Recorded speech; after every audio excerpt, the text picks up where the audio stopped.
பூமியும் அதன் நிறைவும் உலகமும் அதில் உள்ள குடிகளும் கர்த்தருடைய. ஆமென். பூமி அதன் நிறைவு அதில் உள்ள குடிகள் எல்லாம் கர்த்தருடையது. கர்த்தர் கொடுத்த பூமி. ரெண்டாவது, பாஸ்டருக்கு இது எப்படி இந்த ஸ்தலம் கிடைச்சின்னு சொன்னேன். அவங்க அப்பா வாங்கினாங்களான்னு சொன்னாங்க. அப்பா அது மூதாதைகள் வாசனை என்ன சொல்லுன்னா, வீடும் ஆசையும் பிதாக்கள் வைக்கும் சுதந்திரம். ஆமென். நம்ம வீடு ஆஸ்தி இதெல்லாத்தையும் பிதாக்கள் வைத்திருக்கிறார். ஆமென். அல்லேலூயா. கர்த்தர் கொடுத்த இந்த ஸ்தலத்திலே தேவனுடைய ராஜ்யம் கட்டப்பட வேண்டும். ஆமென். இதற்காக பாஸ்டர் எடுக்கிற எல்லா முயற்சியிலும் கர்த்தருடைய கிருபை இருக்கும். எனக்கு தெரியும், இந்த ஏரியாவில் ஆண்டவர் ஒரு பெரிய ஆசீர்வாதமான காரியம், திட்டங்கள், பிளானு எல்லாத்தையும் அதான் சொல்லிட்டாரு. பிளான் எல்லாம் ஆண்டவர்கிட்ட கொடுத்துக்கிறாரு. அது ரொம்ப சந்தோஷமான காரியம். அதுதான் கடவுள் எதிர்பார்க்கிறார். நம்ம போடுற திட்டம் இல்லை, நம்ம திட்டத்தை ஆண்டவர்கிட்ட கொடுக்கணும். கதை நிச்சயமாக கண்கள் மூடி ஜெபம் பண்ணுவோம்.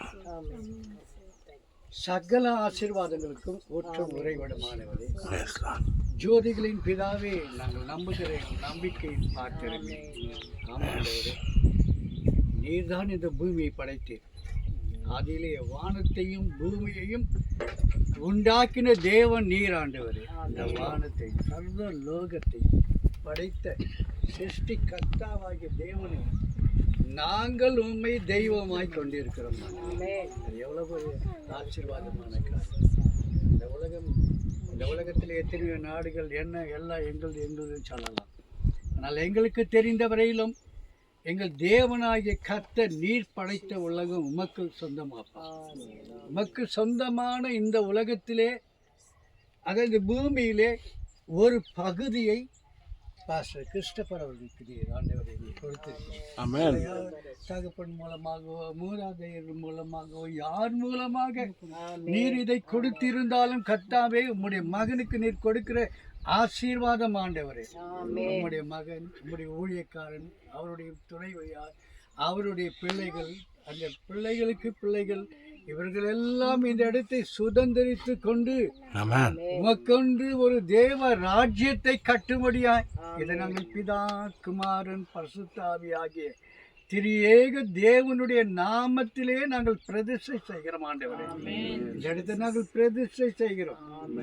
இதில் என்னென்ன காரியங்கள் செய்ய வேண்டுமோ, ஆலயங்கள் அல்லது ஜெபம் மாலை, அது பீஸ் மவுண்டைன், எல்லாருக்காக ஜெபம் பண்ணுற காரியங்கள், இன்னும் இரவு ஸ்கூலும் என்னென்ன பிளான் போட்டுக்கிறாரு, என்னென்ன திட்டங்கள் ஆண்டவரே, திட்டங்களை வகுக்கிற தேவன் ஆண்டவரே, எல்லாவற்றையும் வைத்து உங்களுடைய சமூகத்தில் வைத்து வருங்காலத்திலே நம்முடைய மகன் செய்ய போகிற எல்லா காரியத்திலும் ஆண்டவரே நம்முடைய கிருபை உங்களுடைய இருக்கும்படியா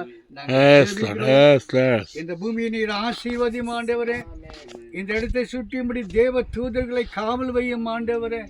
அப்போ அந்த பகுதிகளில் நுழைகிற மக்கள் எல்லாம் தெய்வத்தினுடைய ஆசீர்வாதத்தை பெற்றுக்கொண்டு போகத்தக்கதான கிருபை தாரும். உமக்காக அநேகர் இங்கே வந்து ஆண்டவரை ஜெபித்து விட்டு போகிற ஒரு ஸ்தலமாய் இதை நீ மாற்றி கொடுக்கும்படியாக நாங்கள் ஜெபிக்கிறோம் ஆண்டவரே. ஆசீர்வதியும் காத்துக்கொள்ளணும், பலப்படுத்தும் ஆண்டவர் இயேசு கிறிஸ்துவின் நாமத்திலே ஜெபிக்கிறோம் நல்ல பிதாவே. என் ஆத்துமாவே கர்த்தரை ஸ்தோத்திரி, என் மூலமே பரிசுத்த நாமத்தை என் ஆத்துமாவே கர்த்தரை ஸ்தோத்திரி, கர்த்தர் செஞ்ச சகல உபகாரங்களை மறவாதே.